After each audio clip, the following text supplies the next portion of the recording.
Hello students, welcome back to career talk with Sneha.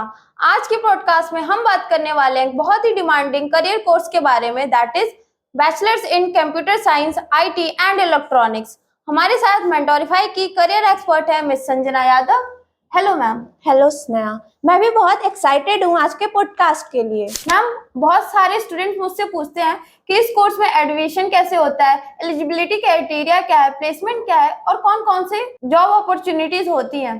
तो मेरा सबसे पहला क्वेश्चन ये है कि ये कोर्स होता क्या है। बहुत सही सवाल है। कंप्यूटर साइंस में mainly database management systems, algorithm, AI, machine learning, software development जैसी चीजें सिखाई जाती हैं। इंफॉर्मेशन टेक्नोलॉजी थोड़ा एप्लीकेशन बेस्ड होता है, जिसमें आईटी सर्विसेज जैसी इंफॉर्मेशन सिखाई जाती हैं। और इलेक्ट्रॉनिक्स में तुमको हार्डवेयर और सॉफ्टवेयर के सारे नॉलेज मिल जाएंगे, लाइक सर्किट, कम्युनिकेशन सिस्टम से लेके इंटरनेट ऑफ थिंग्स जैसी सारी चीजें सिखाई जाती हैं। तो सिंपल शब्दों में CS is coding heavy, IT is application based heavy and electronics is hardware plus software mix. ठीक है मैम, अगर किसी स्टूडेंट को इस कोर्स में एडमिशन लेना हो तो उसके लिए उसको क्या क्या क्वालिफिकेशन नीड होती है।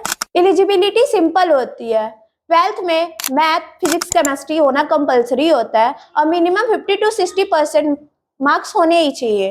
अगर आप top colleges like IIT, NIT या ट्रिपल आईटी को टारगेट कर रहे हो तो आपको जेई मेंस एंड एडवांस में क्लियर करना होता है। Private universities like BITSAT, BIT, triple E और भी बहुत सारे कॉलेजेस अपने खुद के एंट्रेंस एग्जाम करवाते हैं। आप इन कॉलेजेस को टारगेट करके उनका एंट्रेंस एग्जाम देके एडमिशन ले सकते हो। इसमें एक्सपोजर और प्लेसमेंट ज्यादा मिलता है आपको। ग्रेट। करियर और प्लेसमेंट का इस कोर्स में क्या स्कोप है, कौन सी कंपनीज आती हैं प्लेसमेंट के लिए, सैलरी क्या होती है। बहुत ज्यादा स्कोप है इसमें। यहाँ computer science and IT graduates को top IT companies like Google, Amazon, Infosys, TCS जैसी कंपनी हायर करती हैं on the post like data analyst, software developer, AI, machine learning and many more. Electronics graduate को हायर करती है कंपनीज लाइक क्वेलकॉम, इंटेल जैसी companies hire करती है और साथ ही आईटी कंपनीज भी हायर करती हैं उनको। मैम, इस कोर्स को परस्यू करने के बाद स्टूडेंट अप्रोक्सीमेटली क्या सैलरी एक्सपेक्ट कर सकता है। एवरेज पैकेज नॉर्मल कॉलेज से 4 to 6 लाख पर एनम तक होता है और अगर आप टॉप आईआईटी या एनआईटी से किए हुए हो तो आपका 14 to 30 लाख पर एनम तक जा सकता है। वाह मैम, क्या स्टूडेंट को आप सजेस्ट कर सकती हो कि इस कोर्स को परस्यू करने के लिए बेस्ट कॉलेजेस कौन से होंगे।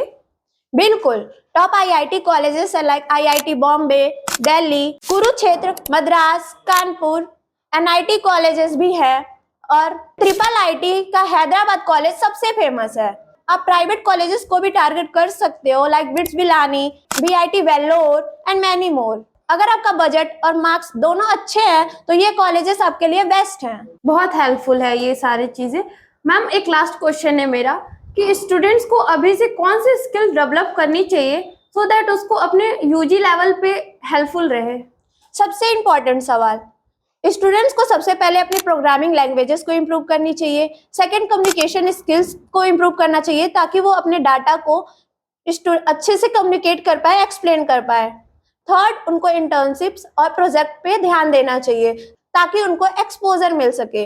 और problem solving and logical thinking skill उनको कोडिंग में हेल्प करेगी। थैंक यू संजना मैम, आज आपने इस कोर्स के बारे में बहुत सारी डिटेल्स क्लियर कर दी। थैंक यू स्नेहा, मुझे भी बहुत मजा आया। उन सारे स्टूडेंट्स को बेस्ट ऑफ लक जो अपना career computer science, IT and electronics में बनाना चाहते हैं। और अगर किसी स्टूडेंट को डिटेल किसी कोर्स के बारे में इंफॉर्मेशन चाहिए या फिर किसी यूनिवर्सिटी के बारे में इंफॉर्मेशन चाहिए तो डिस्क्रिप्शन में दिए गए नंबर पे कांटेक्ट करें। Thank you. Like, share and subscribe our channel.